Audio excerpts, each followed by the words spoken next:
அண்ணா, என்ன நந்தினி, எப்படி இருக்கிற? நல்லா இருக்கேன் தா. நீங்கள் எப்படி இருக்கீங்க? நல்லா இருக்கேம்மா. என் வீட்டுக்கு மருமவளாக வருவேன்னு பார்த்தேன். என் அண்ணன் தான் அந்நியத்துக்கு கொடுத்துடுச்சு. அப்புறம் வீட்டுக்காரர் எப்படி இருக்காரு? இங்கே வந்திருக்காராம்மா? கொஞ்சம் கூப்பிடுமா, பேசுவோம். கல்யாணத்தப்ப பார்த்தது. ஆமாம், நீ ஏன் இப்படி சீக்கிரம் அந்த கோழி மாரி ஆயிட்ட? நல்லா சாப்பிடுமா. சரி, மாப்பிள்ளைய கூப்பிடு, கொஞ்சம் பேசுவோம். இல்லை தா, அவர் வரல. நான் மட்டும்தான் அப்பா வீட்டுக்கு வந்திருக்கேன். நீ மட்டும் தான் வந்திருக்கியா? என்னென்னமோ சொல்றா.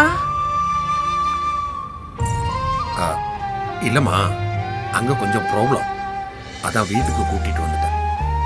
என்னென்ன கல்யாணம் வர்க்கனா முன்ன பொண்ணா இருக்க தானே செய்யும். அதுக்காக கூப்பிட்டு வந்துடுவியா?